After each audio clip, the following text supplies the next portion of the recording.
ये 3 सेंटेंसेस आप सभी को दिख रहे होंगे, ठीक है। एक बार फिर से हाय हेलो जो बच्चे यहाँ पर जुड़ रहे हैं सबको, ठीक है। तो 3 सेंटेंसेस में मैंने यहाँ पर लिखा है शी राइट्स अ लेटर, यहाँ पर मैंने लिखा राकेश, यहाँ पर मैंने लिखा दे। तो इतना समझ में आया, ये भी एक सब्जेक्ट है, ये भी एक सब्जेक्ट है और ये भी एक सब्जेक्ट है। चलिए देखते हैं। अब क्योंकि मैंने बोला शी एक सब्जेक्ट है, वो एक सिंगुलर सब्जेक्ट है, इसको हम एक सिंगुलर प्रोनाउन भी बोलते हैं प्यारे बच्चों, ठीक है। चलिए, और सब्जेक्ट कौन होता है? किसी भी सेंटेंस का डूअर, या कह लो किसी भी सेंटेंस का परफॉर्मर, जो कोई चीजें परफॉर्म कर रहा है। अब मैं हूं, I am writing on the black board, I am writing on the white board, I am writing on the board, तीनों चीजें मैंने बोली। तो आई इस सेंटेंस में जो भी कोई इंसान कार्य कर रहा है, जो कोई काम कर रहा है, जो डूअर है, उस सेंटेंस का जो परफॉर्मर है, जो डूअर है, उसको हम सब्जेक्ट बोलते हैं, ठीक है जी। चलो, तो इतना तो समझ में आ गया कि सब्जेक्ट होता क्या है, वो एक डूअर है, एक परफॉर्मर है। और वर्ब क्या होता है? जो भी आप एक्शन कर रहे हो, ठीक है, जो भी आप एक्शन कर रहे हो, जो भी आप काम कर रहे हो, जो भी आप कार्य कर रहे हो, वो एक वर्ब है। Writes, she writes a letter में राइट्स क्या हो गया यहाँ पर? वो लिख रही है। अब क्योंकि आपके पास सब्जेक्ट सिंगुलर था, आपने सिंगुलर वर्ब का भी इस्तेमाल यहाँ पर करा। आपने राइट ना लिख करके राइट्स लिखा, जो कि एक सिंगुलर वर्ब है। क्या यहाँ तक सबको क्लियर है? एक छोटा सा कॉन्सेप्ट समझाने की कोशिश कर रही हूँ, क्योंकि यही हमारा नींव है ग्रामर के रूल्स का। फिर बच्चे बात हो रही है राकेश सिंग्स। फिर से हमने देखा यहाँ पर माय डियर स्टूडेंट्स कि राकेश एक सिंगुलर सब्जेक्ट था, तो मैंने सिंगुलर वर्ब का इस्तेमाल करा, राकेश सिंग्स अ सॉन्ग। फिर मैंने लिखा दे प्ले, क्योंकि सब्जेक्ट यहाँ पर हमारा प्लूरल हो गया है। अब हमारा सब्जेक्ट क्या है यहाँ पर? This is a plural subject, तो मैंने यहाँ पर प्लूरल ही वर्ब का इस्तेमाल करा। दे प्ले फुटबॉल, वो फुटबॉल खेल रहे हैं। यहाँ तक सबको क्लियर हुआ? एक बार यस लगा देंगे बस सभी स्टूडेंट्स। तो बस यहाँ पर बताने का मकसद यही था कि हम धीरे धीरे आगे आगे बढ़ते रहें और चीज़ों को सॉल्व करें। अब यहाँ समझ में आया हमारा किसी भी सेंटेंस में। देखो यार, बेसिक इंग्लिश क्या बोलती है कि सेंटेंस कैसे है, सेंटेंस को फॉर्म कैसे करना है, सेंटेंस में टेंस कौन सा यूज करना है, सेंटेंस के साथ वर्ब कौन सा लगाना है सेंटेंस के अंदर, ठीक है। यहाँ से आवाज भी आ रही है, इसको जरा मैं थोड़ा स्लो कर दूं, ठीक है। सभी लोग प्लीज एक एक थम्स अप लगा दीजिए, बार बार बोलना ना पड़े। चलिए, इसी के साथ मेरे पास यहाँ पर एक खास चीज आप लोग के लिए है, और वो है माय डियर स्टूडेंट्स, ये इसमें आपको समझ में आ रहा होगा रूल नंबर पहला आपको यहाँ पर स्क्रीन पे आपकी दिख रहा होगा।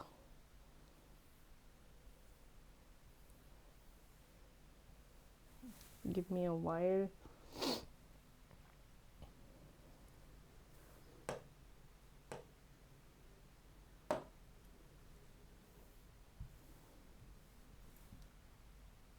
अच्छा, ओके जी,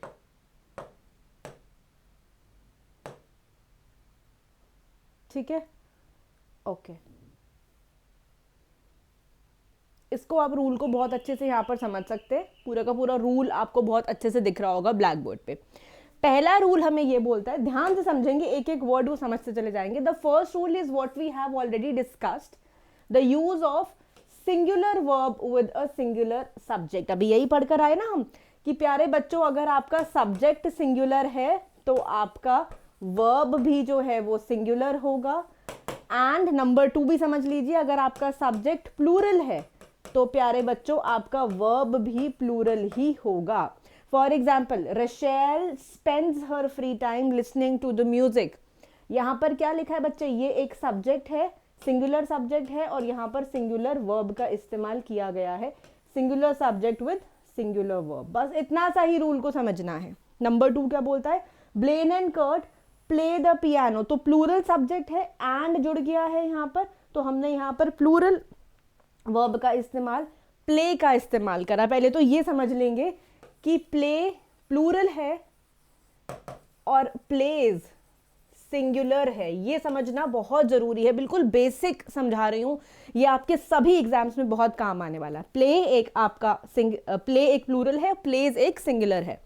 अब होता क्या है, बहुत सारे बच्चों को यहाँ पर भी कहीं ना कहीं प्रॉब्लम फेस करनी पड़ती है कि वो दे के साथ नहीं समझ में आते। ही प्ले फुटबॉल, ही प्ले फुटबॉल बोल देते हैं, जबकि जहाँ पर वो गलत हो जाता है। दे प्ले फुटबॉल बिल्कुल ठीक है, और ही प्लेज, तो ही और शी के साथ आप हमेशा सिंगुलर का इस्तेमाल करेंगे। और ही और शी आपके क्या होते हैं, ये आपके थर्ड पर्सन होते हैं, ठीक है ना। पर्सन भी पता होंगे आपको कि 3 पर्सन होते हैं। पर्सन की बात करें, वो पहला व्यक्ति जो बात कर रहा है, दूसरा व्यक्ति जिससे बात कर रहा है, तीसरा व्यक्ति जिसके बारे में हम बात करें। तो अगर मैं आपसे बात कर रही हूं तो मैं एक फर्स्ट पर्सन हुई, आप एक सेकंड पर्सन हुए। तो I am talking to you, और मैं आपसे किसकी बात कर रही हूं, मैं आपसे ही शी इट की बात कर रही हूं। मैं I am talking to you, मैं आपसे बात कर रही हूं, लेकिन मैं आपसे ही शी इट की बात कर रही हूं, वो एक थर्ड पर्सन हो गया वहां पर। यहां तक बच्चे जी क्लैरिटी है सभी को, एक बार ओके करके बता देंगे, ठीक है ना। तो आई, माई, मी, यू, योर्स, तुम और तुम्हारा, आई, माई, मी, और third person he she it. चलो ये तो एक आउट ऑफ द रूल की हम बात कर रहे हैं।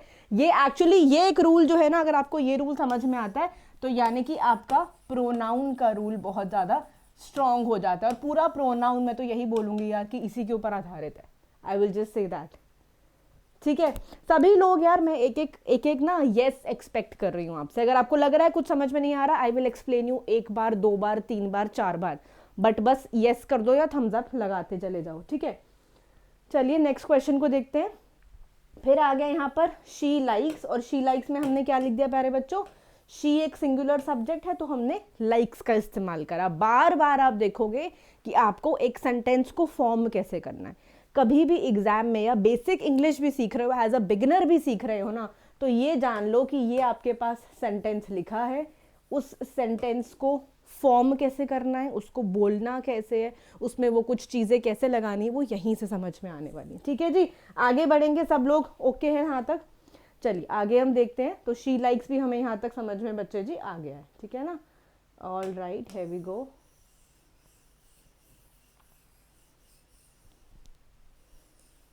चलिए रूल नंबर 2 हम यहाँ पर समझेंगे फिर अब। चलिए रूल नंबर 2 बोलता है when using the be form of the verbs there is an exception. यहाँ पर क्या है जी, एक यहाँ पर एक एक्सेप्शन है। In this case the verb is use according to the number of the person. जब भी आप बी फॉर्म का इस्तेमाल कर रहे हैं, देखो यार वर्ब हमेशा नंबर के अकॉर्डिंग ही आएगा। जैसे कि मैंने आपको बोला, वर्ब अगर मेरा नंबर यहाँ पर सिंगुलर है तो मैं सिंगुलर वर्ब लगाऊंगी, मेरा नंबर अगर प्लूरल है तो मैं प्लूरल वर्ब लगाऊंगी। यहाँ तक भी क्लैरिटी मिलती है। कैसे इसको सॉल्व करेंगे, आओ मैं यहाँ पर एक एग्जाम्पल के तौर पर आपको समझाती हूँ, ठीक है। अब इसको, जैसे कि मैंने अभी आपको जस्ट एक स्लाइड पहले यहाँ पर एक वर्ब का किस्सा यहाँ पर समझा दिया था जी, सॉरी दिस पर्सन का किस्सा मैंने आप सभी को समझा दिया था। यहाँ तक सभी को समझ में आया हो तो प्लीज जरा बता देंगे फटाफट से। पर्सन का केस समझ में आ गया है ना। तो अब पर्सन का केस, कौन सा केस कहाँ पर लगेगा, ठीक है।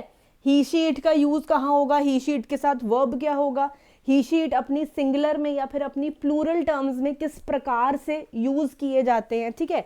तो इन सब का हम बताने जा रहे हैं। अब मैं आपको क्या बताऊंगी कि इन सब के साथ वर्ब कौन सा यूज होगा, ठीक है। इन सब का यूज अगर हम बात करें तो यूजेज की बात करें, कहाँ पर आपको सिंगुलर या फिर प्लूरल के तरीके से इनको यूज करना है, किस नंबर के साथ कौन सा वर्ब यूज होगा, ये सब अब हम इन पर्सन्स के कॉन्टेक्स्ट में बात करने जा रहे हैं। सब लोग को ओके है, एक बात थम्स अप करके फटाफट से बता देंगे। आइए फटाफट से यहाँ पर हम जान लेते हैं। तो यहाँ पर जब आपको चेक करना होगा बच्चे जी, ठीक है, जब यहाँ पर आपको चेक करना होगा, सबको दिख रहा है ना कि थोड़ा जूम इन कर दूं इसको, गिव मी सम टाइम, ठीक है।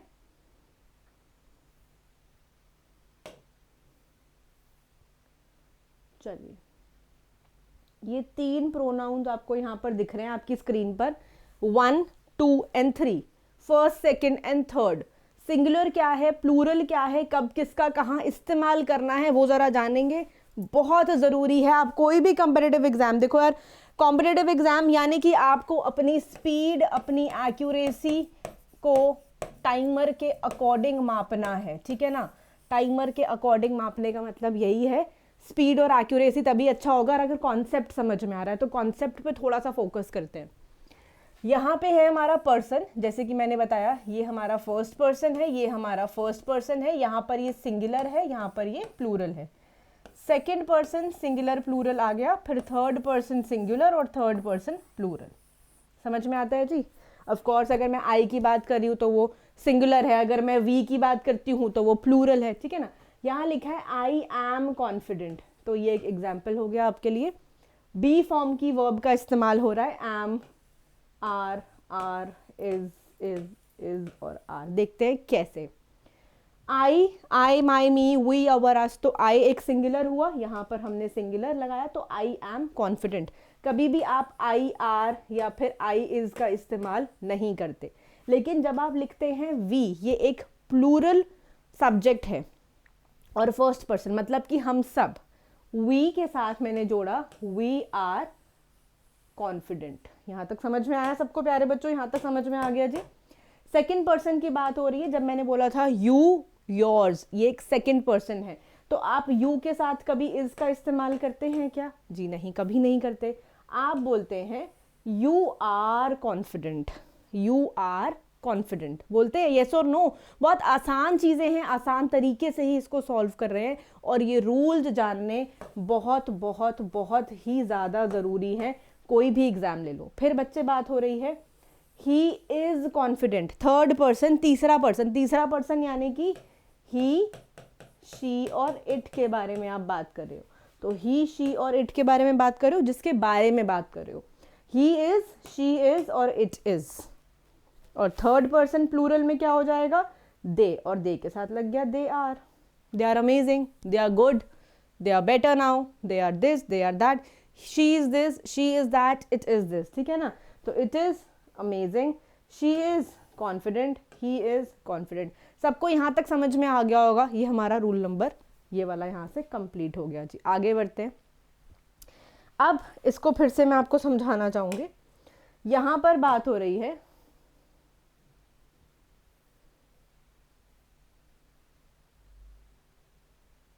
यहाँ तक। सो फर्दरमोर, एक एक चीज यहाँ पर मैं आपको समझा रही हूँ। Furthermore when used with the other nouns and the noun phrases the rule applies. Rule क्या अप्लाई हो रहा है? The same works even in the simple past, present. देखो चीजें देख लो क्या क्या लिख रही हूं मैं। Simple past, present continuous, past continuous, when the be form of the verb are used as the principal verb or the helping verb। अब helping verb, main verb, किसी भी सेंटेंस में अगर मैं यहाँ पर एक लिख देती हूँ she writes a letter, या फिर एक और सेंटेंस लिख देते हैं he dances well। अब यहाँ पर she writes है, तो write जो है ना वो एक मेन वर्ब का काम कर रहा है। लेकिन अगर मैं बता दूं यहाँ पर she is writing, she is writing a letter, ध्यान से देखेंगे तो ये जो आपका is हो गया यहाँ पर, ये क्या है? ये एक हेल्पिंग वर्ब है, ये एक हेल्पिंग वर्ब है और ये एक ऑक्सिलरी वर्ब भी है। मॉडल ऑक्सिलरी अलग है और ऑक्सिलरी अलग है। अब यहाँ पर भी कोई कंफ्यूजन नहीं करना। जब मैं बात मॉडल की करती हूँ तो ये मॉडल होते हैं मेरे पास 12 टाइप के। तो ये वाला मॉडल ये नहीं है। यहाँ पर होता है can, could, shall, should, will, would, may, might, ought to, dare, need to. यहाँ पर इनको आप मॉडल्स बोलते हैं। ये एक सब्जेक्ट है, सिंगुलर सब्जेक्ट, तो मैंने सिंगुलर वर्ब का इस्तेमाल करा। ये हेल्पिंग वर्ब है या फिर ऑक्सिलरी वर्ब है। Is, am, are, was, were, has, have, had, ये सब क्या है? ये हेल्पिंग वर्ब्स हैं। किसी भी सेंटेंस में एक सेंटेंस लिख दिया गया यहाँ पर प्यारे बच्चों, ये एक हेल्पिंग वर्ब है, और ये आपका मेन वर्ब है। वो क्या कर रही है, वो लेटर को लिख रही है, शी इज राइटिंग। तो अगर आप ऑक्सिलरी वर्ब या फिर हेल्पिंग वर्ब की बात करें तो ये टोटल 27 टाइप्स के होते हैं, ये टोटल 12 टाइप्स के होते हैं। She is writing a letter, वो एक चिट्ठी लिख रही है, मेन वर्ब है राइटिंग, ठीक है ना। मेन वर्ब क्या है जी, राइटिंग। क्या तो पहले मुझे सभी स्टूडेंट्स यहां से बताएंगे कि यार सबको क्लियर होता चला जा रहा है, ऐसा तो नहीं कि बस मैं बोल रही हूं और आप लोग को बात नहीं समझ में पड़ रही है। एक मिनट मुझे यहाँ पर देखने देंगे सभी बच्चे ज़रा।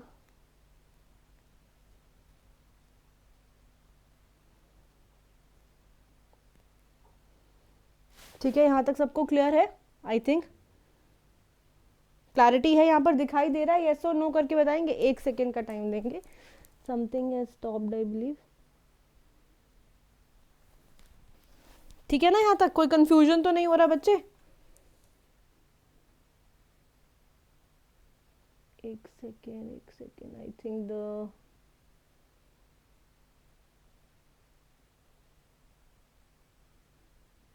चलिए आगे बढ़ेंगे यहाँ से। तो यहाँ तक कॉन्सेप्ट हमें समझ में आता चला गया।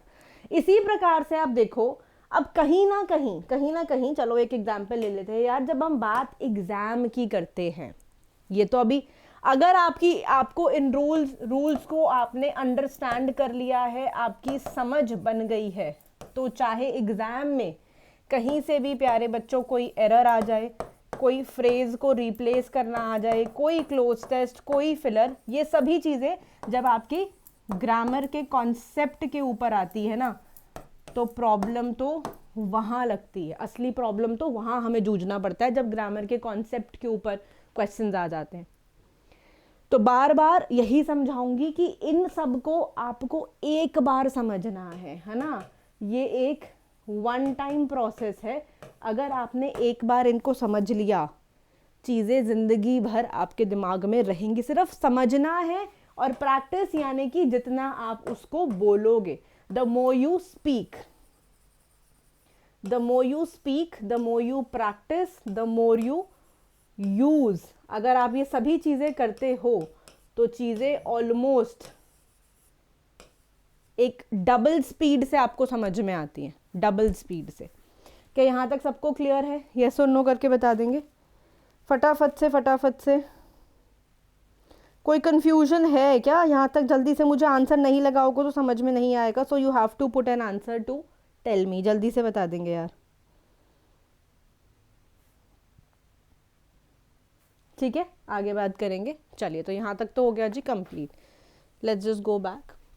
तो यहाँ लिखा है सांटना इज अ सिंगर। अब यहाँ पर क्या लिखा है? Check out the following examples. यहाँ मैंने आपके लिए क्या लिखा है? सांटना एक सिंगुलर सब्जेक्ट है, यहाँ पर सिंगुलर वर्ब का इस्तेमाल हुआ, हेल्पिंग वर्ब। ये एक सिंगर है। The girls are waiting for you, we were happy with the, अब वी लिखा है ना, तो वी के साथ मैंने वर का इस्तेमाल करा। गर्ल्स था तो आर का इस्तेमाल करा। Michael Jackson's songs are still enjoyed by millions. I was reading the latest book by Rudyard Kipling। यहाँ तक सबको कंफ्यूजन समझ में आई? सॉरी, कंफ्यूजन क्लियर हुई? सब चीज़ें आपने सब्जेक्ट को नज़र में रखते हुए ही आपने हेल्पिंग वर्ब और ऑक्सिलरी वर्ब यूज़ किया, और फिर आपका जो वर्ब है वो भी उसके ऊपर ही डिपेंडेंट है। ठीक है, तो main verb, helping verb, auxiliary verb, सब कुछ आपके सब्जेक्ट के ऊपर डिपेंडेंट है। Next thing, The same works even with the simple past। ठीक है, I was reading the latest book। Simple past के साथ, सॉरी प्रेजेंट, सिंपल पास्ट के साथ, प्रेजेंट कॉन्टिन्यूअस के साथ, और पास्ट कॉन्टिन्यूअस के साथ when the be form of the verbs are used as the principal or the helping verbs। Sentence बिल्कुल क्लियर है।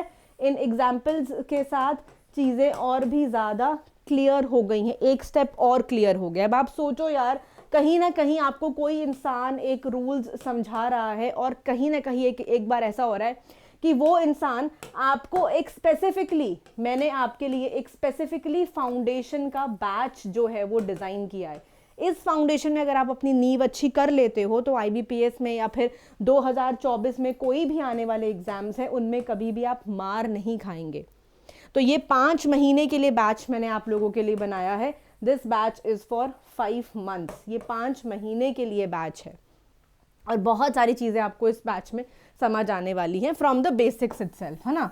बेसिक्स से ये बैच आपका क्लियर हो जाएगा इसमें, क्योंकि हमने ग्रामर हो गई, कुछ प्रैक्टिस क्वेश्चंस हो गए, बहुत सारी चीज़ें मैंने आपको इसमें 5 महीने के अंदर समझानी है। तो मतलब आप मेरे साथ जुड़े रहेंगे 5 महीने के लिए। ये एक कोड है अमृत 06 जिसके साथ आप मेरे साथ ही जुड़े रहेंगे इस बैच में। बैच का नाम क्या है? Foundation batch for 2024 to 25। ठीक है, जितने भी एग्जाम्स आप अपेयर करने वाले हैं अब इस पर्टिकुलर ईयर के अंदर आप मेरे साथ यहाँ जुड़ सकते हैं। कहाँ पर सर्च करेंगे? अनअकैडमी की एप्लीकेशन पे जब आप जाते हो तो सबसे ऊपर आता है बैंक एग्जाम्स, तो आपने बैंक एग्जाम्स को सर्च बार में टाइप किया और वहीं पे आप मुझे सर्च कर सकते हैं मेरा नाम डाल के, अमृतपाल सोडी। ठीक है, अब I think timer is almost up. जो हमने चीज़ें डिस्कस करनी थी वो बहुत सारी यहाँ पर डिस्कस कर ली हैं, लेकिन अभी क्योंकि यार आपको पता है बाकी सेशंस भी हैं, लाइंड अप हैं, मुझे भी कहीं और अभी पढ़ाना है, मतलब और मेरे पेड बैचेस हैं, स्पेशल क्लासेस हैं, तो टाइमर तो यार यहाँ पर इतना ही होता है हमारे पास। लेकिन बैच में पूरा full fledge focus, full fledge ध्यान हमारे पास यहाँ पर बिल्कुल होता है। ठीक है, तो प्लीज़ इसी के चक्कर में, इसी के कोशिश में मैं आपको बोलूँगी कि सभी स्टूडेंट्स को यहाँ पे मेरे साथ बने रहना है और हर दिन मैं थोड़ा सा टाइम टेबल भी बता दूं, ये सब नोट करेंगे, उसको स्क्रीनशॉट भी कर लेंगे। तो हर दिन मेरी क्लास 10 बजे होती है बैंकर्स वे के ऊपर। ठीक है, 10 बजे ये डेली है, YT पर होता है bankers way.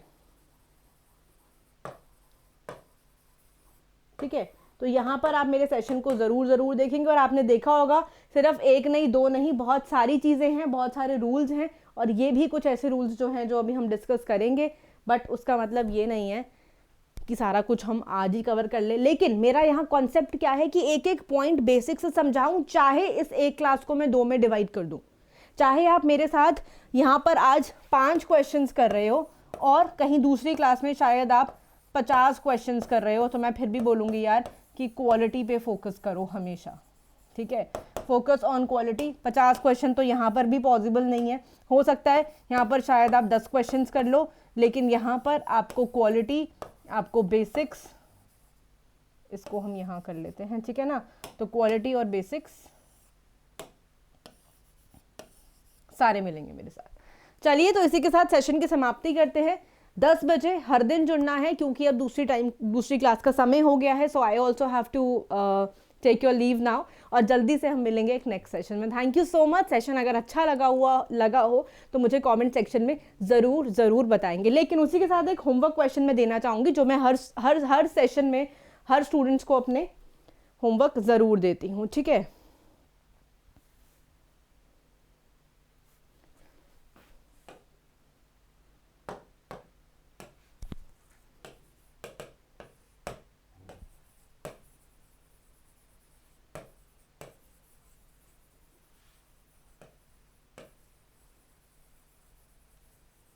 I have a younger brother.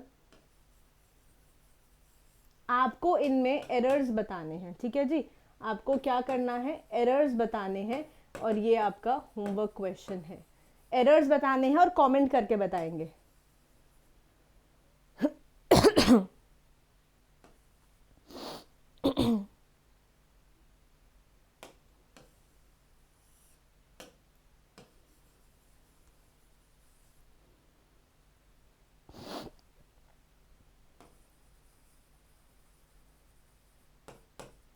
चलिए, 2 क्वेश्चंस हैं।